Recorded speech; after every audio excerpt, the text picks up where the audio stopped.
प्यारे बच्चों, जेसीईआरटी द्वारा हिंदी कोर का मॉडल सेट 3 का उत्तर मैं आप लोगों को इस वीडियो के माध्यम से बताऊंगा। वीडियो लंबा होगा, इसीलिए थोड़ा जल्दी जल्दी हम केवल आंसर को पढ़ेंगे। क्वेश्चन आपके पास उपलब्ध है, यदि आपके पास उपलब्ध नहीं है तो कम्युनिटी टैब में हम क्वेश्चन को डाल दिए हैं, वहाँ से आप लोग देख सकते हैं। अपने चैनल इकोनॉमिक्स प्लस पर यदि आप नए हैं तो चैनल को जरूर सब्सक्राइब कर लें। वीडियो को ज़्यादा से ज़्यादा ज़रूरतमंदों को ज़रूर शेयर करें, खुद भी पढ़ें और औरों को भी पढ़ाएं। तो चलिए हम लोग आज कुछ नया सीखते हैं। तो यहाँ इस कविता को पढ़ना है और इससे जुड़े क्वेश्चन के आंसर देना है। किसानों को असहाय बेचारा क्यों कहा गया है? तो किसानों को असहाय बेचारा इसलिए कहा गया है कि अथक परिश्रम करने के बाद भी सुखी जीवन नहीं व्यतीत करते, लहलहाती हुई फसलें बाद में बह जाती है।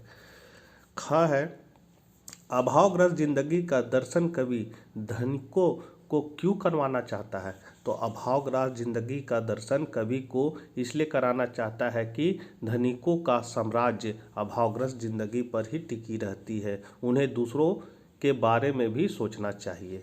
ग नंबर क्वेश्चन है सर्वहारा वर्ग के लोग निराश से पागल और निरीह क्यों हो जाते हैं? तो अभावग्रस्त होने के कारण सर्वहारा वर्ग के लोग निराश से पागल और निरीह हो जाते हैं।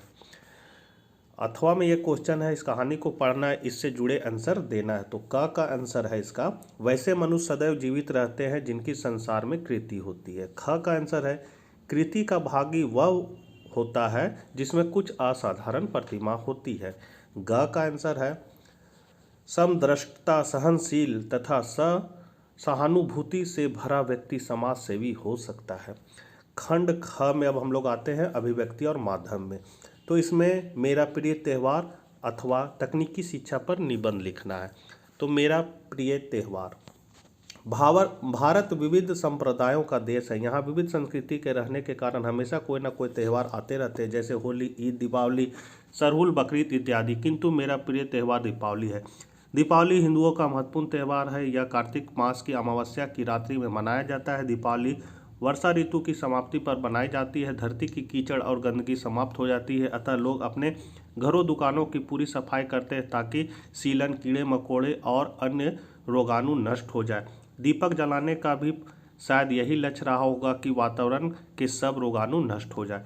दीपावली वाले दिन श्री रामचंद्र जी रावण का संहार करने के पश्चात वापस अयोध्या लौटे थे। उनकी खुशी में लोग ने घी के दीपक जलाए थे। भगवान महावीर तथा स्वामी दयानंद ने इसी तिथि को निर्वाण प्राप्त किया था, इसलिए जैन संप्रदाय तथा आर्य समाज में भी इस दिन का विशेष महत्व है। सिखों के छठे गुरु हरगोविंद सिंह जी भी इसी दिन कारावास से मुक्त हुए थे। व्यापारियों के लिए दीपावली उत्सव शिरोमणि है। व्यापारी वर्ग विशेष उत्सव से इस उत्सव को मनाते हैं। इस दिन व्यापारी लोग लक्ष्मी पूजन करते हैं। बच्चों में उमंग उल्लास का समा बंधा रहता है। आतिशबाजी से लेकर इधर उधर दौड़ते रहते हैं।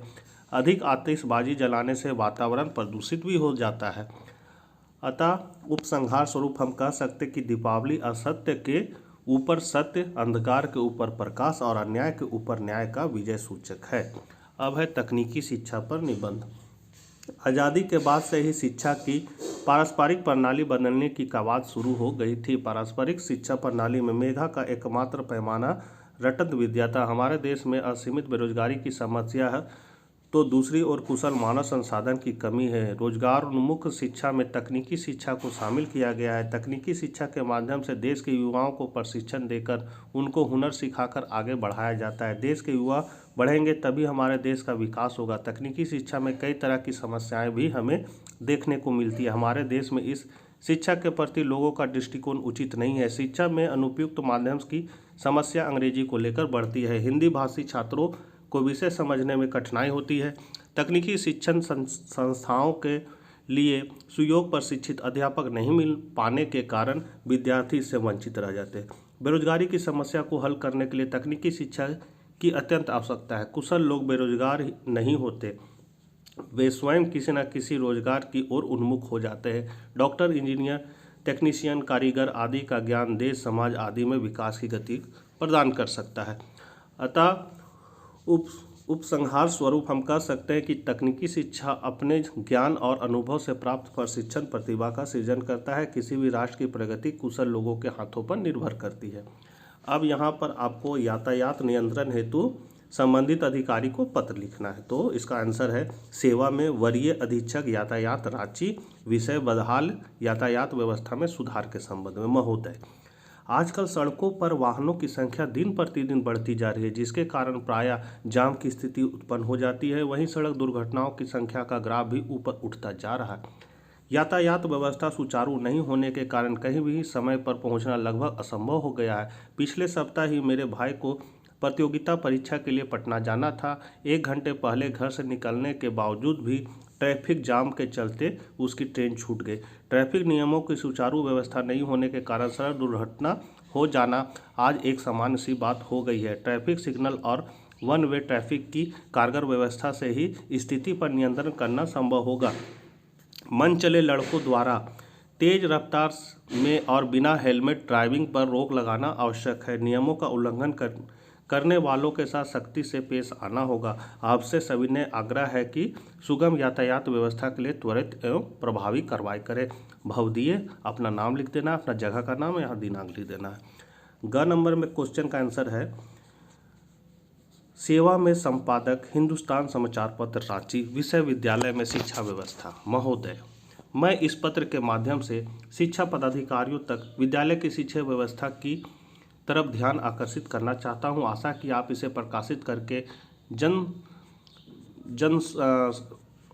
जनसभा में सहयोग करेंगे। आज सरकारी विद्यालय का पठन पाठन चौपट हो गया। कोई भी विद्यालय का प्रचार हो या अध्यापक समय पर विद्यालय नहीं आते हैं। छात्रों की उपस्थिति भी 20% तक होती है। अभिभावकों द्वारा छात्रों को स्कूल जाने के लिए बाध्य करने पर वे कहते हैं कि अध्यापक ही नहीं आते तो पढ़ाई कैसी होगी।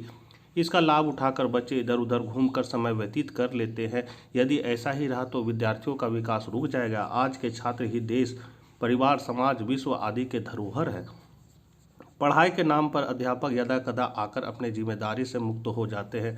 अतः मेरी सरकार से अनुरोध है कि शिक्षा प्रणाली को चुस्त दुरुस्त बनाए रखने के लिए अतिशीघ्र कार्रवाई करें। भवदीय अपना नाम लिख देना है और दिनांक लिख देना है, जगह का नाम लिख देना है। घ नंबर है अपने विद्यालय के वार्षिकोत्सव पर एक प्रतिवेदन तैयार कीजिए। तो इस वर्ष 5 सितंबर का दिन हमारे विद्यालय के लिए खास महत्व का था। हर साल इस दिन हमारे विद्यालय में वार्षिकोत्सव मनाया जाता है। इस वर्ष हमारे विद्यालय ने अपना 25वां वार्षिकोत्सव पूरा गौरव और गरिमा के साथ मनाया। यही दिन शिक्षक दिवस भी होता है। उत्सव का सिलसिला तो 15 अगस्त के बाद से ही शुरू हो गया था।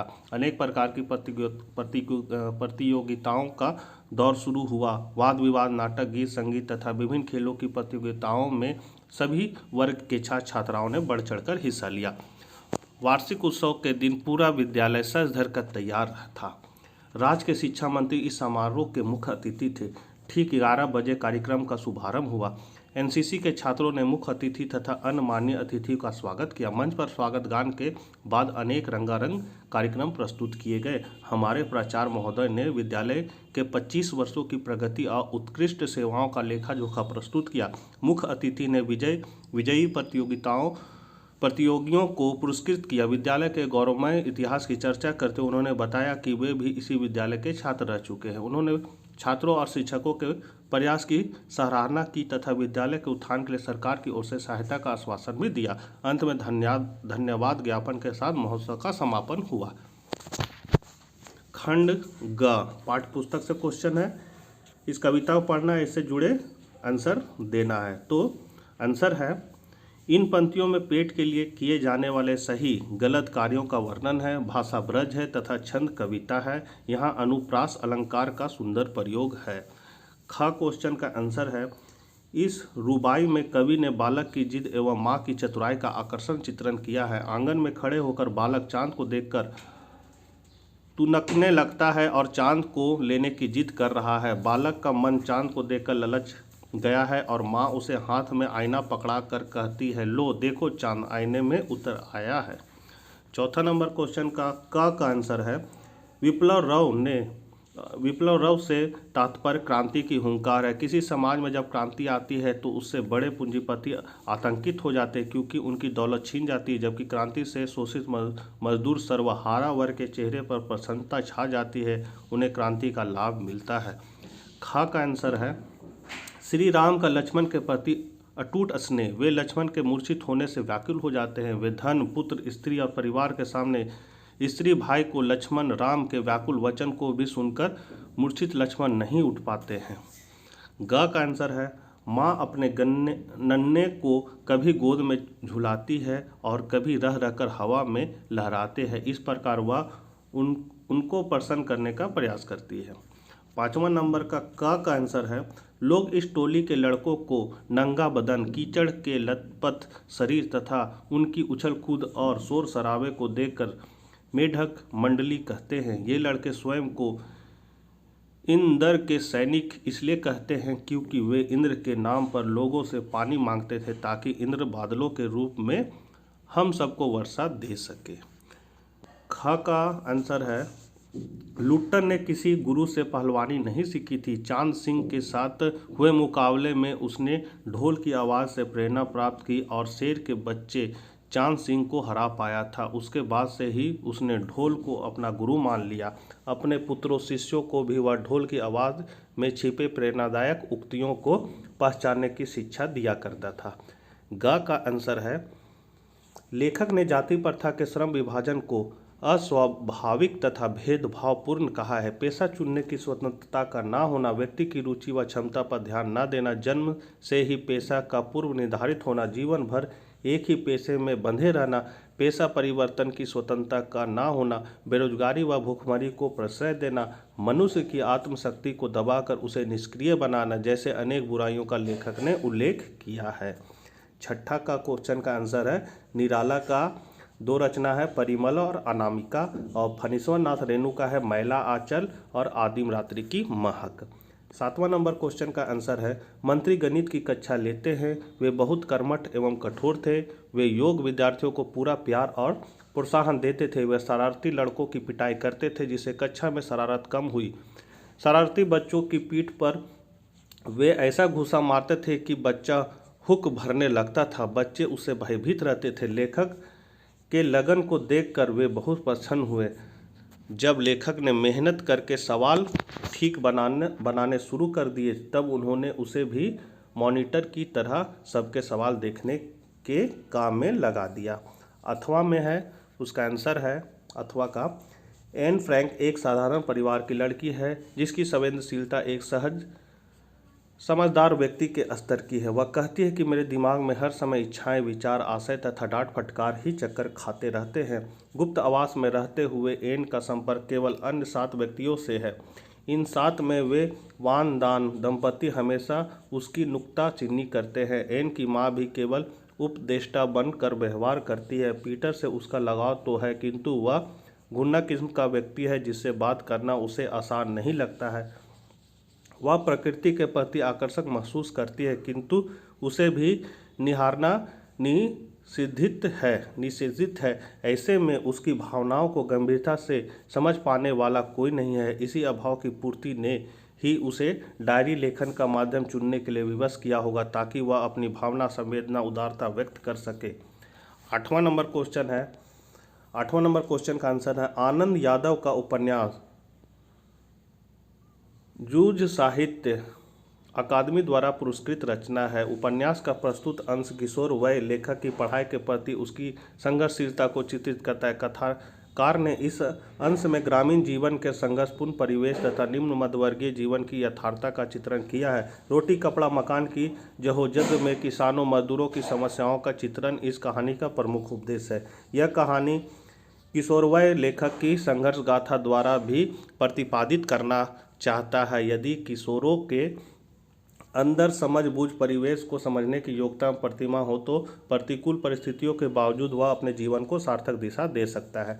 इसी का अथवा का क्वेश्चन का आंसर है फ्रैंक परिवार मूलतः फ्रैंकफर्ट शहर का निवासी था। वहां से वे हॉलैंड के एम्स्टर्डम शहर में जाकर बस गए थे। द्वितीय विश्व युद्ध के दौरान हिटलर की जर्मनी और हॉलैंड पर कब्जा हो गया था। हिटलर की नस्लवादी नीति ने हॉलैंड के अनेक यहूदी परिवारों को प्रभावित किया। फ्रैंक परिवार भी यहूदी था। एक दिन एन की बड़ी बहन को एएसएस का बुलावा आया था। एक 16 वर्षीय लड़की के लिए ऐसा बुलावा सभी को आतंकित कर देता है, इसलिए पूरा परिवार तुरंत ही अज्ञातवास में चला गया।